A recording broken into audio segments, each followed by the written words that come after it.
है कि अगर हम घर का खाना खा रहे हैं तो बहुत हेल्दी है, इससे हमें कभी फैटी लिवर नहीं होगा। लेकिन घर के खाने में भी क्या ऐसी चीज़ें हैं, कुछ ऐसे हम इविल्स बात कर सकते हैं जो विलेन हैं, जो फैटी लिवर की तरफ बढ़ा रहे हैं?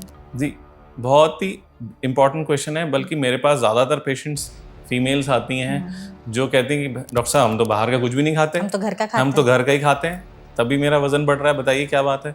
तो घर के खाने में क्या चीज़ें हैं जो आपका वेट बढ़ा सकते हैं? सबसे खतरनाक है वो है शुगर। रोटी है, चावल है या आलू है, इनकी क्वांटिटी कम कर। मैं ये नहीं कह रहा हूँ कि आप रोटी मत खाइए, कि आप चावल मत खाइए। जो आपने फ्रूट्स की बात कही, तो फलों को भी खाने का कोई सही टाइम होता है जिससे फैटी लिवर होने के चांसेस हम कम कर सकते हैं? बहुत अच्छा सवाल है। देखिए, फल भी कोशिश करना चाहिए कि दिन में या दोपहर में या शाम तक आप खा लें। कितना आइडियल वजन कम करना चाहिए एक इंसान को कि अगर उससे फैटी लिवर डिटेक्ट हुआ है तो वो रिवर्स हो सकता है? जो रिकमेंडेड गाइडलाइंस हैं वो ये कहती हैं आप एटलीस्ट 3 to 5% वेट लॉस करिए। तो अगर लिवर में इन्फ्लेमेशन है तो at least 7 to 10% weight loss minimum है, इससे पहले आपको बेनिफिट दिखाई नहीं देगा। हाँ, तो ऐसे कौन से टेस्ट है जो 6 महीने पे, साल या 2 साल में एक बार हमें करा लेने चाहिए, सो दैट हमें आइडिया रहे कि हम तो रिस्क पर नहीं है फैटी लिवर? अगर आपका सपोज फैटी लिवर आ रहा है, अच्छा, फैटी लिवर के लिए जो बेस्ट टेस्ट होता है टू डायग्नोज, टू डिटेक्ट, वो है, तो दूसरा टेस्ट इसमें होता है LFT। LFT में जो सबसे इंपॉर्टेंट टेस्ट होता है वो है, ज़्यादा महंगा टेस्ट नहीं है, 50-100 रुपए का एक, अगर आप अलग से कराएं तो it is hardly only 50 to 100 rupees test. हमारे इस पॉडकास्ट को यहाँ तक देखा, आई एम श्योर वो ये भी जानना चाहते होंगे कि रिवर्सल अगर पॉसिबल है तो कैसे पॉसिबल है। कुछ फ्रूट्स हैं जैसे पोमग्रानेट है, पपाया है या फिर एवोकाडो है, दैट इज उनकी बहुत सारी स्टडीज़ हैं जो कि फैटी लिवर में has been found to be very successful, very useful. इनको लेना चाहिए। Chia seeds omega 3 fatty acids के लिए बहुत अच्छा होता है, 1 चम्मच ले सकते हैं।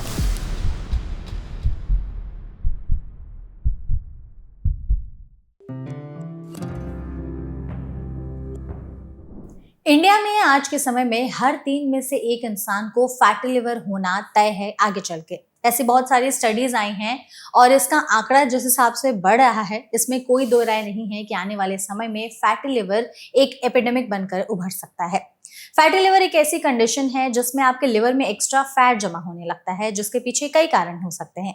हालांकि कुछ कारण तो हम खुद जानते हैं और खुद उसे बुलावा भी देते हैं, जैसे कि हमारी सेडेंटरी लाइफस्टाइल, हमारे पुअर जो ईटिंग हैबिट्स है वो, एक्सरसाइज ना करना, टाइम से ना सोना, तमाम तरह की चीजें। पहले लोगों को लगता था कि लिवर से जुड़ी कोई भी प्रॉब्लम है इसका मतलब वो इंसान शराबी है, लेकिन आज ये शराबियों तक ही लिमिटेड नहीं है। अगर आप शराब नहीं पीते हैं तब भी आपको फैटी लिवर हो सकता है। तो ऐसे में आखिर इसके पीछे बढ़ने के कारण क्या है, इसको समय रहते कैसे पहचाना जा सकता है, कैसे ट्रीट किया जा सकता है, और फैटी लिवर हो ही ना उसके लिए हम क्या प्रिवेंशन टिप्स अपनी लाइफस्टाइल में इंप्लीमेंट कर सकते हैं। आज इन तमाम सवालों के जवाब जानने की कोशिश करेंगे एनबीटी लाइफ के इस पॉडकास्ट में। हाय, मेरा नाम है मेघा और आज के इस पॉडकास्ट में हम फैटी लिवर के बारे में, इसको कैसे रिवर्स करें, इन सभी के बारे में जानने समझने की कोशिश करेंगे, जिसके लिए हमारे साथ इस सेशन में मौजूद हैं डॉक्टर अभिषेक दीपक, जो कि सीनियर कंसल्टेंट है गैस्ट्रोएंटरोलॉजी डिपार्टमेंट, फोर्टिस हॉस्पिटल में। तो डॉक्टर, सबसे पहले तो सेशन में आपका बहुत बहुत स्वागत है। Thank you Megha ji. Thank you so much doctor, हमारे साथ इस सेशन में जुड़ने के लिए। और हम पूरी कोशिश करेंगे कि इस प्लेटफॉर्म के जरिए आपकी जितनी भी इंफॉर्मेशन है फैटी लिवर को रिलेटेड, उससे रिलेटेड, वो हम ऑडियंस तक पहुंचा सके। सबसे पहले हम चाहते हैं कि जब आप हमारे ऑफिस में आ रहे थे तो आपने कुछ लोगों को ऑब्जर्व किया, आपको देख करके कुछ ऐसा लगा, क्योंकि आई एम श्योर आप आए दिन इतने पेशेंट से मिलते जुलते होंगे, तो इतना तो आपको हो गया होगा कि आप देख के बता सकते हैं कि इंसान को फैटी लिवर है या नहीं, या होने वाला है। तो प्लीज, जब आप हमारे ऑफिस में एंटर कर रहे थे तो उसका थोड़ा सा तो जब मैं आपके ऑफिस में एंटर कर रहा था, जो आपकी लिफ्ट में एंटर किया, तो हम लोग 7 लोग थे। 7 में से आई थिंक सिर्फ मीडिया के जो लोग थे उसमें से 5 लोग जो थे, I think they were overweight and obese, and only 1 और 2 लोग ऐसे थे जिनका वेट आई थिंक जो थिन बिल्ड थे और जिन्होंने अपने आप को मेंटेन किया हुआ था।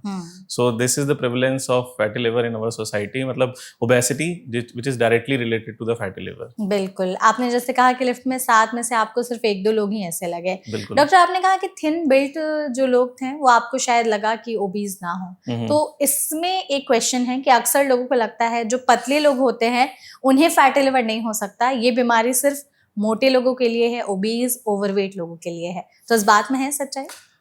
देखिए, ज़्यादातर केसेस में जो फैटी लिवर है वो ओबीज इंडिविजुअल्स में होता है। यानी मतलब इसका क्या है कि अगर आपका एशियन कंटेक्ट्स में हम बात करें तो अगर आपका बीएमआई यानी बॉडी मास इंडेक्स 25 से ज़्यादा है, यानी what is body mass index? Body mass index होता है height weight upon height in meter square. तो उससे जो नंबर आता है तो वो नंबर से हम कैलकुलेट करते हैं कि पेशेंट ओबीज है या ओवरवेट है। तो जो एशियन कॉन्टेक्स्ट में जो बीएमआई अगर मोर देन 25 है तो इसका मतलब आप जो है ओवरवेट या ओबीज की कैटेगरी में आते हैं। ओके।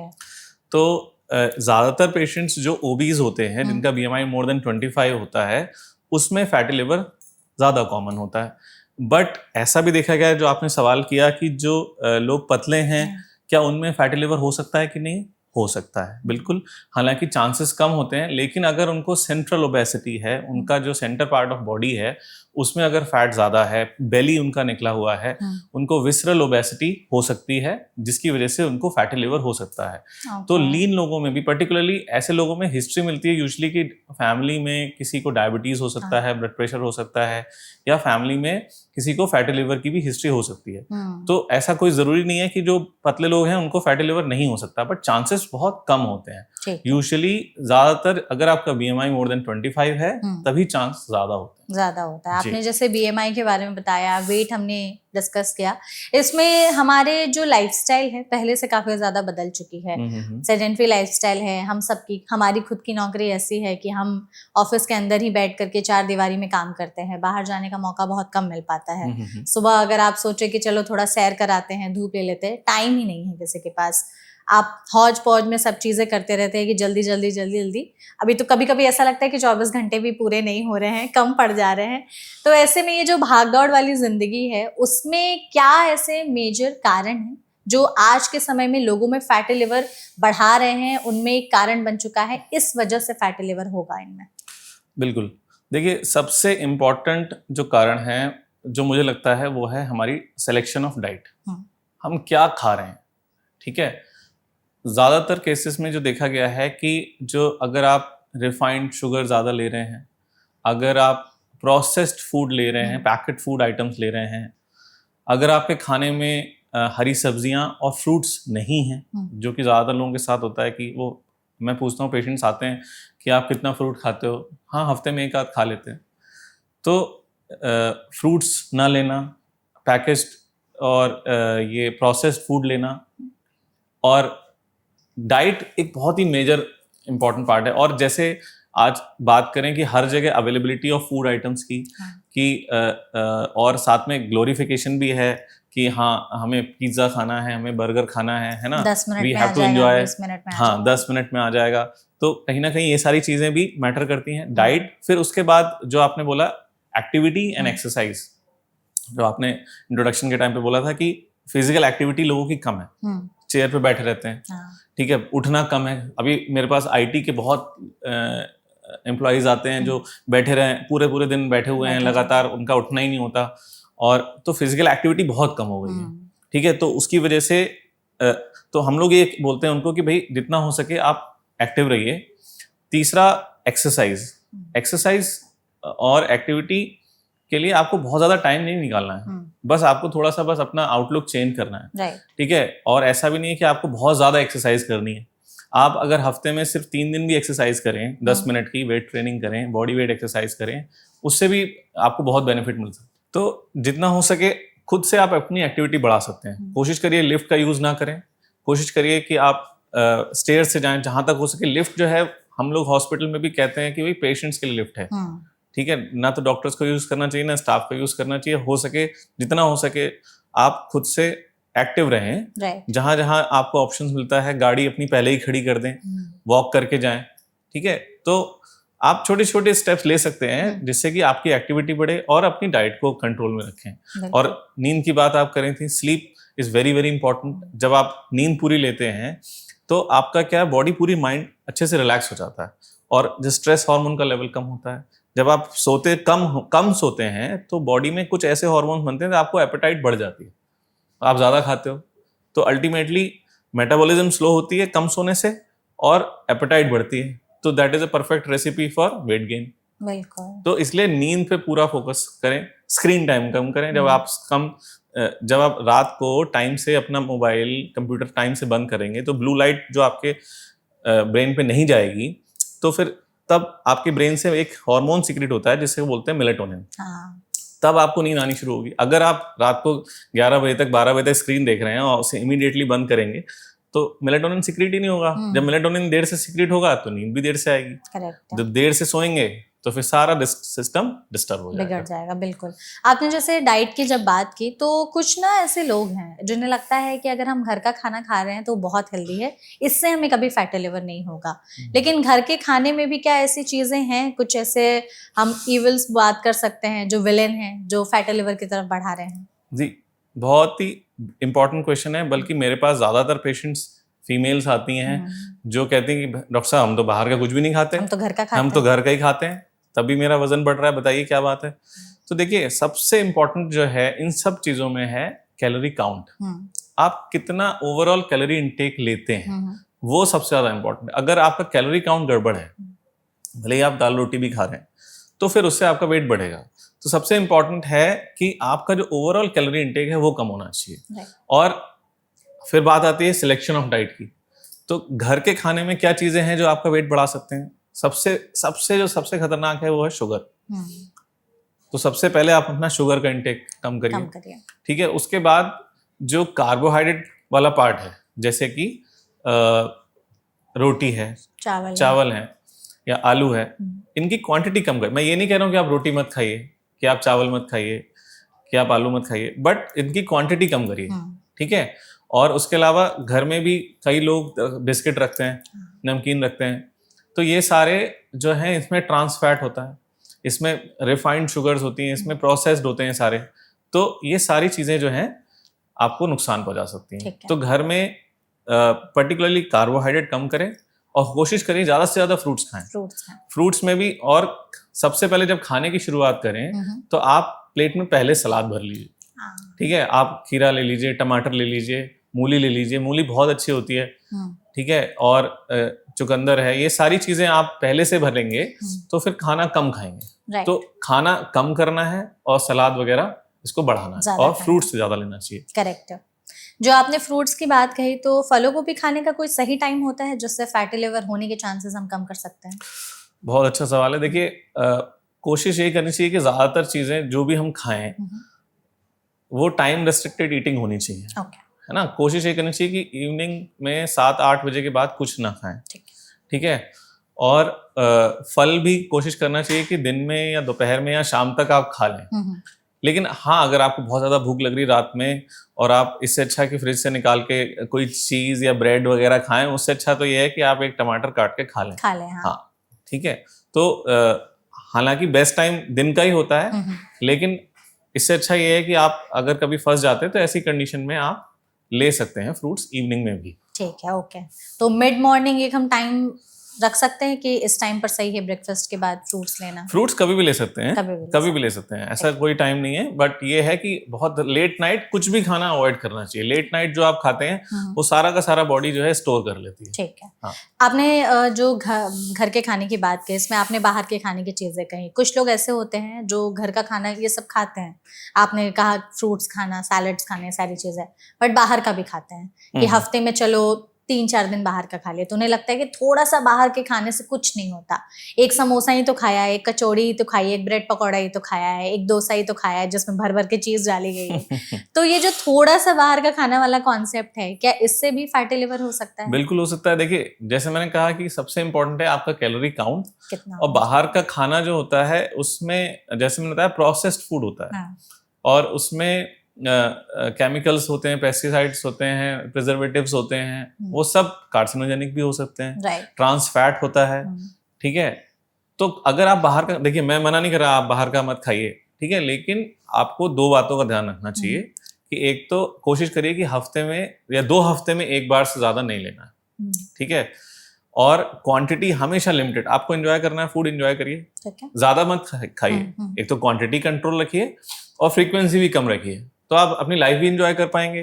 ठीक है, इसका ये मतलब नहीं कि आप हफ्ते में 4 बार खाएं। तो अगर आप हफ्ते में 4 बार खा रहे हैं तो it is as good as कि आप डेली खा रहे हैं। ठीक है, तो क्वांटिटी और फ्रीक्वेंसी, इन दोनों चीजों पे ध्यान रखिए और कोशिश करिए कि दिन में ही खाएं, क्योंकि रात में क्या होता है कि रात में मेटाबॉलिज्म स्लो होने लगती है, जो भी आप खाएंगे वो बॉडी में स्टोर हो जाएगा। ठीक है, तो इन बातों का ध्यान रखना चाहिए। बिल्कुल।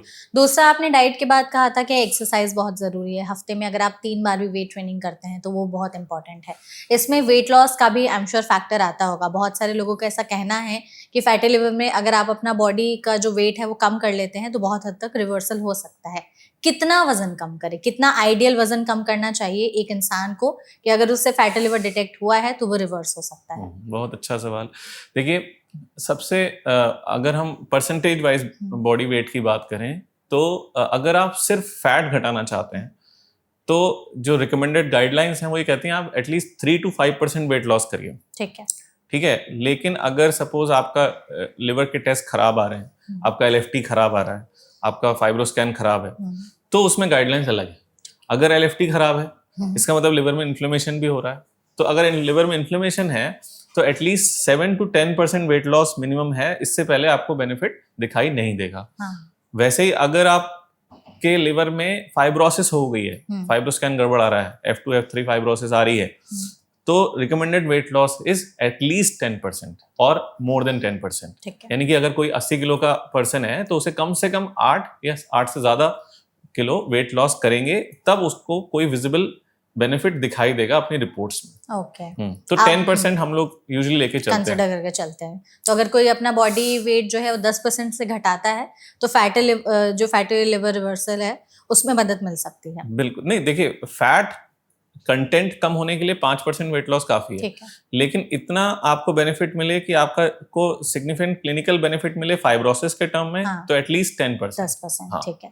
आपने डॉक्टर यहाँ पे कुछ टेस्ट वगैरह के नाम लिए, LFT, फाइब्रोस्कैन, तो हम ये भी चाहते हैं कि आप प्लीज हमारी ऑडियंस को बताएं कि अगर किसी को लग रहा है कि फैटी लिवर का चेक कराना है, क्योंकि हमने जैसे शुरू में बात की कि आजकल हर तीसरा इंसान फैटी लिवर होने के रिस्क पर है, तो ऐसे कौन से टेस्ट है जो 6 महीने पे, साल या 2 साल में एक बार हमें करा लेने चाहिए, सो दैट हमें आइडिया रहे कि हम तो रिस्क पर नहीं है फैटी लिवर होने के?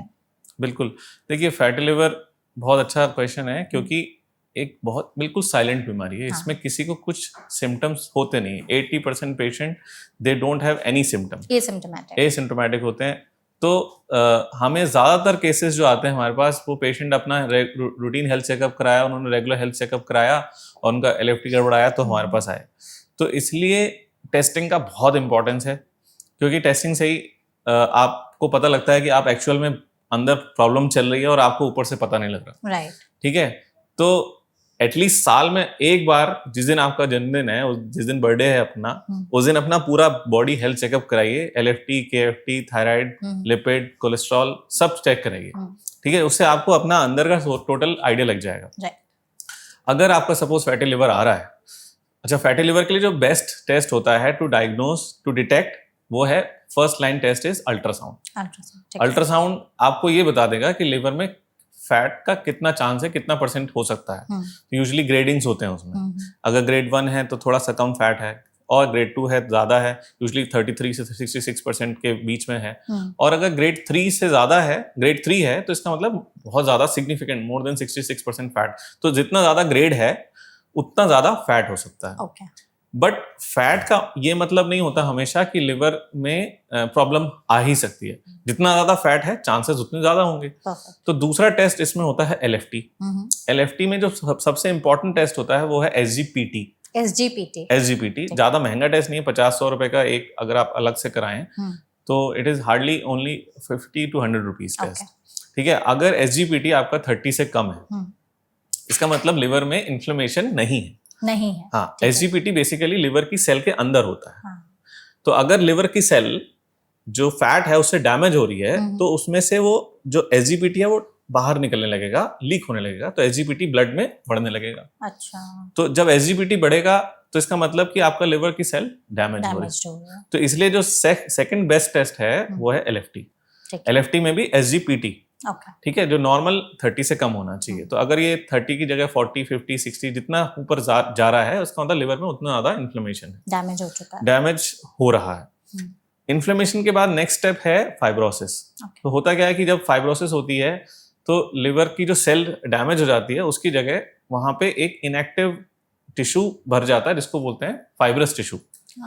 फाइब्रस टिश्यू सिर्फ फिलर की तरह होता है, वो किसी काम का नहीं होता। वो लिवर के अंदर जहां जहां सेल्स डेड हो गई वहां वहां जाके वो इकट्ठा होने लगता है। जितना ज्यादा फाइब्रस टिश्यू बढ़ता है लिवर उतना ही हार्ड होने लगता है। अच्छा। और उतना ही उसकी जो फंक्शनल कैपेसिटी है वो कम होने लगती है। तो मतलब सीधा सीधा ये समझिए, जितना ज्यादा फाइब्रोसिस लिवर उतना ज्यादा खराब, उतना लिवर वीक हो रहा है आपका। ओके। तो एक्चुअल में जो बताता है कि लिवर कितना डैमेज हो चुका है वो है फाइब्रोसिस। फाइब्रोसिस, ठीक है। तो आइडियली फाइब्रोसिस टेस्ट करने का बेस्ट तरीका होता है कि हम लिवर का छोटा टुकड़ा निकालें, बायोप्सी लें और उसको माइक्रोस्कोप से चेक करें, बट वो प्रैक्टिकली फीजिबल नहीं है। आप ज्यादातर पेशेंट में नहीं कर सकते क्योंकि इतना ज्यादा प्रेवलेंस है। आपने बोला कि हर 3 में से एक आदमी को फैटी लिवर है।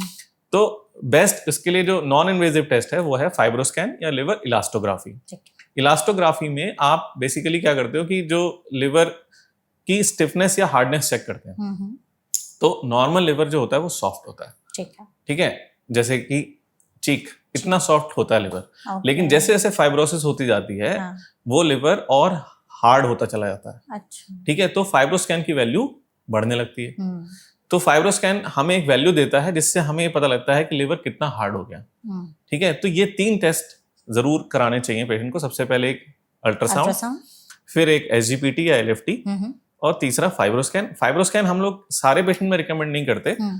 हम लोग रिकमेंड करते हैं पर्टिकुलरली हाई रिस्क पेशेंट्स में। एक स्कोर होता है जिसको बोलते हैं FIB-4 स्कोर। वो डॉक्टर्स बाकी टेस्ट के हिसाब से निकालते हैं। अगर FIB-4 ज्यादा है तो आप फाइब्रोस्कैन के लिए जाइए। अगर FIB-4 1.3 से कम है तो फाइब्रोस्कैन कराना जरूरी नहीं है। तो बेसिकली 2 टेस्ट सबसे इंपॉर्टेंट है, अल्ट्रासाउंड और LFT और इन सिलेक्टेड पेशेंट्स फाइब्रोस्कैन के लिए जा सकते हैं। परफेक्ट है। तो आपने जैसे टेस्ट का हमें एक चीज और, सॉरी मैं आपको इंटरप्ट करूंगा कि इसके अलावा चूंकि जैसे फैटी लिवर के पेशेंट्स हैं इसमें एसोसिएटेड डायबिटीज भी हो सकता है, एसोसिएटेड कोलेस्ट्रॉल हाई हो सकता है। तो इसलिए ऐसे पेशेंट को अपना शुगर, तो एक एवरेज शुगर के लिए आप HbA1c करा सकते हैं और अपना कोलेस्ट्रॉल उसके लिए आप एक लिपिड प्रोफाइल करा सकते हैं। तो ये एटलीस्ट ये मिनिमम बेसिक टेस्ट हैं जो हर फैटी लिवर पेशेंट्स को जरूर कराने चाहिए। ठीक है, आपने हमें बहुत ही अच्छे तरीके से टेस्ट के बारे में बताया। डॉक्टर, आपने सिम्टम्स को लेकर के एक लाइन कही कि ये एक साइलेंट किलर है फैटी लिवर। 80% पेशेंट्स में सिम्टम्स नहीं आते, तो बचे जो 20% हैं उनमें क्या सिम्टम्स आते हैं, हम कैसे पहचानें? हाँ देखिए, पहचानना और सिम्टम्स 2 अलग अलग चीजें हैं। पहचानने के लिए सबसे सिंपल तरीका ये होता है कि आप अपना बॉडी वेट देख लीजिए। ठीक है, बहुत ही आसान तरीका मैं आपको बताता हूँ कि जैसे किसी का भी जो बॉडी वेट है, सपोज मैं अपने बॉडी वेट की बात करता हूँ, मेरा बॉडी वेट 72 किलो है। ठीक है, और फिर हाइट की बात करता हूँ तो हाइट अपनी सेंटीमीटर में निकालिए। ठीक है, जैसे suppose my height is 172 centimetre. तो अगर हाइट में से आप 100 घटा दें, ठीक है, आइडियल बॉडी वेट, तो वो आपका मैक्सिमम बॉडी वेट आ जाता है। मैक्सिमम जो बेस्ट बॉडी वेट होना चाहिए वो होता है। जैसे अगर किसी का बॉडी वेट 90 kg है और उसकी हाइट 180 सेंटीमीटर है तो इसका मतलब वो ओवरवेट है, 12 किलो ओवरवेट हो गया। हाँ, 10 किलो ओवरवेट हो गया, है ना। 180 में से आपने 100 घटाया तो उसका जो बॉडी वेट आ गया अराउंड 80, बट उसका 90 है, इसका मतलब वो 10 किलो ओवरवेट है, मतलब 90। हाँ, तो सबसे पहले आपने देखा कि अगर बॉडी वेट ज्यादा है कि नहीं। फिर दूसरा आपको देखना चाहिए कि सेंट्रल ओबेसिटी है कि नहीं, बेली फैट है कि नहीं। तो बेली फैट के लिए आप वेस्ट साइज देख सकते हैं। वेस्ट साइज जो रिकमेंडेड है कि जो मेल्स का जो मैक्सिमम वेस्ट साइज है that should be less than 90 centimetre और 36 इंचेस, और फीमेल्स में it should be below 80 centimetre. ठीक है, तो अगर इससे ज्यादा है बेली फैट, इससे ज्यादा आपका वेस्ट साइज ज्यादा है, तो फिर एक और रेशियो होता है वेस्ट हिप रेशियो। ठीक है, जो कि मेल्स के लिए it should be less than 0.9 और फीमेल्स के लिए लेस देन 0.7 होना चाहिए। तो इन सारी चीजों से आप ये पता लगा सकते हैं। उसके अलावा कुछ फिजिकल साइंस होते हैं जिससे आप किसी भी पेशेंट को देख के बता सकते हो कि इसमें इंसुलिन रेजिस्टेंस और फैटी लिवर और हार्ट डिसीज के रिस्क बढ़ जाता है। जैसे एक यहाँ पे गर्दन पे ब्लैक कलर की लाइन आ जाती है। अच्छा, हाँ, ठीक है, पिगमेंटेड स्पॉट्स बन जाते हैं जिसको बोलते हैं एक्एंथोसिस निग्रिकेंस। ठीक है, तो अगर किसी पेशेंट में, अगर किसी का वेट ज्यादा है और उसमें ऐसे बैक पे ऐसे लाइंस आ रहे हैं, कहीं कहीं छोटे छोटे मस्से भी आ जाते हैं, हाँ, इससे, तो अगर ये एक्एंथोसिस निग्रिकेंस या ऐसे मस्से आ रहे हैं तो इसका मतलब ऐसे पेशेंट में बहुत हाई चांस है कि उनको फैटी लिवर होगा। ठीक है, उनमें फैटी लिवर के अलावा दूसरी बीमारियां जैसे कि डायबिटीज और हार्ट डिसीज होने का रिस्क बहुत ज्यादा हाई होता है। अच्छा, तो ये इग्नोर नहीं हाँ करना हाँ, चाहिए। अच्छा, फिर एक तो ये होगा कि हमने कैसे पहचाना। दूसरा क्वेश्चन था आपका कि सिम्टम्स क्या हो सकते हैं, जो कई पेशेंट्स हमारे पास आते हैं जिनको यूजुअली, जैसे मैंने बताया कि लिवर जो ऐसा ऑर्गन है, काफी बड़ा ऑर्गन है, ठीक है, राइट साइड में रिब्स के नीचे होता है, प्रोटेक्ट करके रखा है भगवान ने, सबसे इंपॉर्टेंट ऑर्गन है शायद इसीलिए। लेकिन उसमें पेन के लिए कोई सेंसेशन के लिए कोई नर्व्स नहीं होती है ना, तो इसलिए जब वो डैमेज हो रहा होता है तो पता नहीं लगता हमको, पेन नहीं होता ना, ठीक है। उसके जो लिवर के अराउंड जो कैप्सूल होता है, केवल वही पेन सेंसिटिव होता है। तो अगर लिवर का साइज तेजी से बढ़ता है तो कैप्सूल स्ट्रेच होता है, तभी पता लगता है। अच्छा। तो अगर किसी का सपोज वेट गेन हो रहा है, तो कभी कभी कोई पेशेंट कहते हैं कि भाई हमें राइट साइड में थोड़ा सा अपर एब्डोमेन में हल्की सी हैवीनेस सी फीलिंग आ रही है। हाँ, ठीक है। कई पेशेंट कहते हैं कि समय बहुत एबनॉर्मल थकान हो रही है, या इंडाइजेशन की प्रॉब्लम करके भी आ सकते हैं। तो अगर इस तरह के कोई सिम्टम्स हो रहे हैं तो एक पॉसिबिलिटी है कि आपको फैटी लिवर हो। इसमें भूख ना लगना भी एक लक्षण हो सकता है क्या? हाँ, हो सकता है, बिल्कुल, भूख ना लगना भी क्योंकि बहुत लोग ऐसा बोलते हैं कि लंबे समय तक भूख ही नहीं लग रही है, मतलब खाए बिना ही रह जा रहे हैं। भूख ना लगना यूजुअली, भूख जो है अगेन ये लिवर से ही आता है। हाँ। तो अगर लिवर बहुत ज्यादा डैमेज हो गया है, लिवर सिरोसिस हो गया है, यूजुअली तब जाके इस तरह के भूख ना लगना के सिम्टम्स आ सकते हैं। हालांकि बहुत ही नॉन स्पेसिफिक है भूख ना लगना, ऐसा नहीं है कि अगर किसी को भूख नहीं लग रही तो उसका लिवर ही खराब है, दूसरे और कारण भी हो सकते हैं। आपने जैसे हमें सिम्टम्स बताए, इसके अलावा कैसे पहचान सकते हैं हम फैटी लिवर को? ग्रेड्स भी होते हैं I am sure fatty liver के, कि कौन से ग्रेड में किस तरीके के लक्षण दिखाई देते हैं या उसका ट्रीटमेंट कैसे होता है।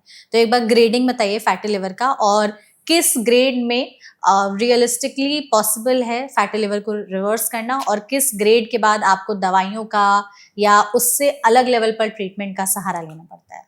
जी, बहुत ही इंपॉर्टेंट क्वेश्चन है ये भी। देखिए, ग्रेड्स समझना और स्टेज दो चीजें हैं, है ना। ग्रेड्स बेसिकली अल्ट्रासाउंड के बेसिस पे बनता है। अल्ट्रासाउंड में बेसिकली जैसे मैंने बताया था, ग्रेड 1, ग्रेड 2, ग्रेड 3 है, बट ये केवल बताता है कि लिवर में फैट कितना है, ये नहीं बताता कि इस लिवर की स्टेज क्या है, ठीक है। तो अगर ग्रेड 1 है मतलब लिवर में फैट थोड़ा कम है, ग्रेड 2 थोड़ा ज्यादा है, ग्रेड 3 मतलब सबसे ज्यादा है। फिर दूसरी चीज आती है स्टेज। तो जब लिवर में फैट इकट्ठा हो जाता है तो ये जो लिवर के सेल के अंदर जो फैट होता है, ये लिवर की सेल को डैमेज करता है, इन्फ्लेमेशन होता है, और इस इन्फ्लेमेशन के बाद अल्टीमेटली होती है फाइब्रोसिस, जो मैंने आपको बताया था कि जो लिवर सेल डैमेज हो जाती है और वहां पे फाइब्रस टिश्यू इकट्ठा हो जाता है। तो फाइब्रोसिस की स्टेजिंग होती है, ठीक है। F1 मतलब बिल्कुल स्टार्टिंग ऑफ फाइब्रोसिस, F2 थोड़ा ज्यादा, F3 और ज्यादा, और F4 का मतलब बिल्कुल एडवांस फाइब्रोसिस, या जिसे हम कहते हैं लिवर सिरोसिस, जिसमें लिवर हार्ड हो गया। तो अब सॉफ्ट नहीं रहा लिवर, अब लिवर हार्ड हो गया, और लिवर परमानेंट डैमेज हो जाता है अगर F4 तक हम पहुंच गए तो बेसिकली जो सबसे डेंजरस कंडीशन है जो हम प्रिवेंट करना चाहते हैं वो है F4 फाइब्रोसिस या लिवर सिरोसिस। तो इनको डिटेक्ट करने के लिए मैंने बताया कि आप अल्ट्रासाउंड कर सकते हैं, फाइब्रोस्कैन कर सकते हैं, और LFT कर सकते हैं। और फिर ट्रीटमेंट की बात करें कि हम कहाँ तक इनको बचा सकते हैं, तो अगर सिर्फ फैटी लिवर है तो इट इज कंप्लीटली रिवर्सिबल। बहुत आराम से आप बस वेट लॉस करिए और धीरे धीरे अपनी एक्टिविटी बढ़ाइए, डाइट कंट्रोल करिए, धीरे धीरे जो है ये रिवर्स हो जाएगा, इट इज फुल्ली रिवर्सिबल। लेकिन जहां पे फाइब्रोसिस स्टार्ट हो गई वहां पे डिसीज डिफिकल्ट हो जाती है, और फिर उसमें ट्रीटमेंट के लिए पेशेंट को और डॉक्टर दोनों को एग्रेसिव होना चाहिए, क्योंकि उसमें चांसेस हैं कि अगर पेशेंट F4 फाइब्रोसिस में पहुंच गया वहां से वापस नहीं लौट सकता पेशेंट। तो कोशिश हमारी यही रहती है कि सबसे पहले हम हाई रिस्क इंडिविजुअल्स को आइडेंटिफाई करें जिसमें कि हमें लग रहा है फाइब्रोसिस का रिस्क ज्यादा है, F4 स्कोर अगर उनका 1.3 से ज्यादा है, फाइब्रोस्कैन किया, अगर फाइब्रोस्कैन में उनका स्कोर ज्यादा निकल रहा है तो ऐसे पेशेंट्स को हम लोग एग्रेसिवली मैनेज करते हैं। यूजुअली F2 F3 तक जो डिसीज है वो रिवर्सिबल होती है। और आपको थोड़ी ज्यादा मेहनत करनी पड़ती है दवाइयों में, लाइफस्टाइल में, डाइट में और एक्सरसाइज में, बट इट इज रिवर्सिबल। तो डॉक्टर, जैसा कि आपने बताया कि ग्रेड 3 तक रिवर्स किया जा सकता है फैटी लिवर, तो ऐसे में जो भी ऑडियंस ने हमारे इस पॉडकास्ट को यहाँ तक देखा, आई एम श्योर वो ये भी जानना चाहते होंगे कि रिवर्सल अगर पॉसिबल है तो कैसे पॉसिबल है।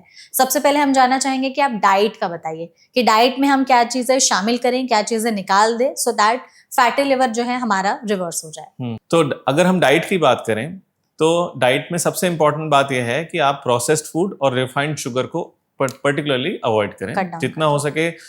जो ये बेकरी के आइटम्स हैं, बिस्किट है, ब्रेड है, इसको ना लें, ठीक है, नमकीन वगैरह ना खाएं, और जितना भी ये ट्रांस फैट वाला डीप फ्राइड आइटम है, इसको बिल्कुल ना लें। ठीक। और खाने में कोशिश करिए कि हरी सब्जियां और फल ज्यादा लें। उसके अलावा सलाद जरूर खाएं खाने में, ठीक है। Apple is a very good fruit. एक दिन में 1 या 2 एप्पल आप खाते हैं तो उससे आपको सैटिस्फैक्टी रहती है, और आपको बहुत सारे अच्छे केमिकल्स मिलते हैं जो आपकी बॉडी को हील करने में हेल्प करते हैं। और उसके अलावा कुछ फ्रूट्स हैं जैसे पोमग्रेनेट है, पपाया है, या फिर एवोकाडो है, दैट इज उनकी बहुत सारी स्टडीज हैं जो कि फैटी लिवर में has been found to be very successful, very useful. तो इनको लेना चाहिए। Chia seeds omega 3 fatty acids के लिए बहुत अच्छा होता है, 1 चम्मच ले सकते हैं। अगर आप नॉन वेजिटेरियन हैं तो फिश ऑयल या फिश जो है that is also a good source of omega 3 fatty acid, जो कि लिवर से फैट निकालने में हेल्प करता है। परफेक्ट। तो डाइट में हमें ये चीजें खानी चाहिए और क्या निकालनी चाहिए, आपने ये बता दिया। और अगर फैटी लिवर को रिवर्स करना है तो एक्सरसाइज का क्या फॉर्म होना चाहिए, कैसे करें, क्या चीजें हम लोग अपनी लाइफस्टाइल में करना शुरू कर दें? देखिए, एक्सरसाइज में मैं एक्सरसाइज वर्ड यूज नहीं करूंगा, मैं वर्ड यूज करूंगा मूवमेंट। मूवमेंट सबसे इंपॉर्टेंट है। मूवमेंट का मतलब है कि आप एक्टिव रहें जितना हो सके। जो हम लोग बोलते हैं कि एटलीस्ट आप 45 मिनट्स की वॉक जरूर करें पर डे, ठीक है। और एक्सरसाइज में बेसिकली 2 तरह की एक्सरसाइज होती हैं। एक है एरोबिक्स, जिसमें कि आप एक्टिवली रनिंग कर सकते हो, जॉगिंग कर सकते हो, या स्विमिंग कर सकते हैं, या फिर रोप स्किपिंग कर सकते हैं, बहुत अच्छा रहता है। उसके अलावा आप जो दूसरी जो इम्पोर्टेंट एक्सरसाइज है वो है वेट ट्रेनिंग या रेजिस्टेंट ट्रेनिंग, जिसमें आप घर पे सिंपल स्क्वाट्स, पुशअप्स, प्लैंक्स ये सब कर सकते हो। अगर आपके पास डंबल हैं तो डंबल कर सकते हो। तो एक्सरसाइज जो पर्टिकुलरली जो वेट ट्रेनिंग है वो बहुत इंपॉर्टेंट होती है। हफ्ते में एटलीस्ट 2 या 3 बार भी करेंगे तो उससे क्या होता है कि आपका जो मसल मास है वो बढ़ता है। और जहाँ मसल्स जो होती हैं वो लिवर के लिए बहुत सपोर्टिव होती हैं, और लिवर में से डायरेक्टली वो फैट को कम कर सकती हैं। इवन अगर आप वेट लॉस नहीं भी कर रहे हैं तो भी आपका जो मसल्स हैं वो लिवर में से फैट को कम कर सकती हैं और आपकी ओवरऑल मेटाबॉलिक प्रोफाइल को बढ़ाती हैं। क्योंकि जो लिवर के अलावा सिर्फ मसल ही एक ऐसा ऑर्गन है जिसमें कि डायरेक्ट शुगर जा सकता है without need of any insulin. तो ये लिवर के ऊपर से जो मेटाबॉलिक लोड है वो काफी कम हो जाता है उसमें। तो मसल बिल्ड करने के लिए सबसे इंपॉर्टेंट है वेट ट्रेनिंग और रेजिस्टेंट ट्रेनिंग। तो ये हफ्ते में 2 दिन या हफ्ते में 3 दिन जरूर करना चाहिए। परफेक्ट। तो आपने हमें डाइट का, एक्सरसाइज का बहुत अच्छे तरीके से बता दिया। तो आई एम श्योर जो भी ऑडियंस जानना समझना चाहती हैं कि फैटी लिवर को रिवर्स कैसे करें, तो डॉक्टर ने बहुत ही अच्छे टिप्स और आसान टिप्स बताए हैं। प्लीज उसको फॉलो करिए और फैटी लिवर जैसी बीमारियों से दूर रहिए। Thank you so much doctor, इस सेशन में हमारे साथ जुड़ने के लिए और इतनी वैल्यूएबल इन्फॉर्मेशन हमारे साथ शेयर करने के लिए। I hope you enjoyed the session. Thank you so much. And thank you so much audience इस वीडियो को यहाँ तक देखने के लिए। अगर आपके मन में कोई और सवाल है तो कमेंट सेक्शन में जरूर पूछेगा। ऐसे और भी हेल्पफुल पॉडकास्ट के लिए एनबीटी लाइव को फॉलो और सब्सक्राइब करना मत भूलिएगा। Thank you.